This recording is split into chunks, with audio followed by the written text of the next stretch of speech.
दोस्तों नमस्कार। उपस्थित अपने चैनल आरंभ क्लासेस पर मैं अपने चैनल के माध्यम से यूपी टेट को लेकर चर्चा करूंगा, जिसमें फीस स्ट्रक्चर तथा एलिजिबिलिटी तथा क्या क्या कंडीशंस हैं। क्योंकि अभी कुछ दिन पहले यूपी टेट के जो रजिस्ट्रेशन फॉर्म है उनकी डेट को बढ़ाने के लिए जो अनाउंसमेंट हुआ है उनके बारे में हम चर्चा कर लेते हैं। तो आइए देखते हैं।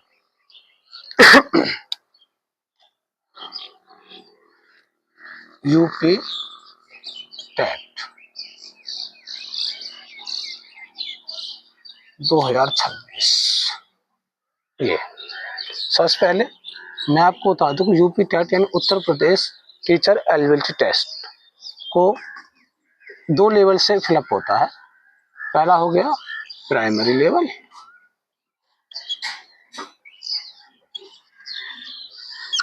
जिसमें 1 से लेकर 5th क्लास तक के जो स्टूडेंट होते हैं उनको पढ़ाने का प्रावधान है। दूसरा हो गया आपका अपर प्राइमरी लेवल, जिसमें 6 से लेकर 8वीं क्लास तक के जो स्टूडेंट होते हैं उनको पढ़ाने का प्रावधान है। यदि हम इसकी एलिजिबिलिटी को लेकर बात करेंगे, यदि हम इसकी एलिजिबिलिटी को लेकर बात करें तो मुख्य रूप से जो कैंडिडेट बीटीसी, जिसे हम आज के डे एल एड का नाम देते हैं, यानी डिप्लोमा इन एलिमेंट्री एजुकेशन, और साथ ही साथ जो कैंडिडेट NIOS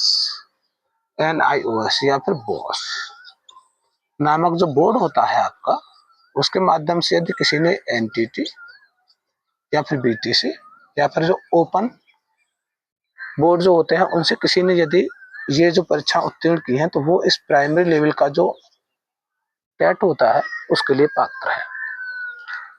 परसेंट की बात करें तो मिनिमम आपकी 50% होना चाहिए।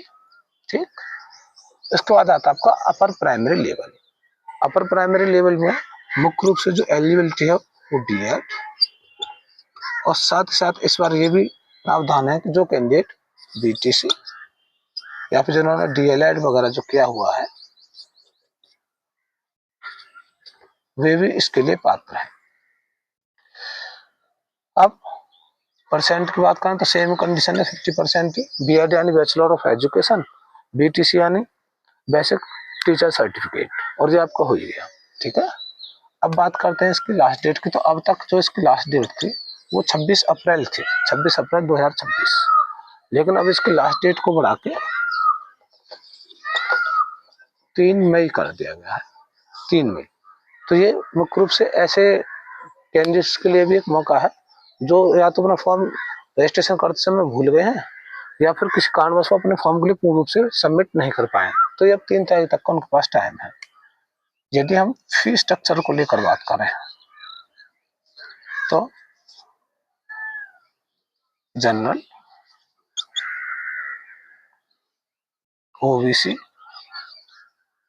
तथा ईडब्ल्यूएस, इसके लिए जो फीस का जो प्रावधान है वो 1000 रुपये है, 1000 रुपये। तथा एससी और एसटी कैंडिडेट्स के लिए फीस का जो प्रावधान है वो 500 रुपये है। तथा पीएच जो कैंडिडेट है फिजिकल हैंडीकैप्टेड, उनके लिए जो फीस का जो प्रावधान है वो 300 रुपये है। ये फीस का सिस्टम है। यदि हम करेक्शन विंडो की बात करें तो करेक्शन विंडो मेरे ख्याल से 5 मई तक ओपन रहेगा, 5 मई तक ओपन रहेगा, जिसमें बाई चांस शायद गलती से आप या तो कोई नाम की स्पेलिंग मिस्टेक कर देते हैं या फोटो गलत अपलोड हो जाता है। ठीक है ना, ये सब चीजें।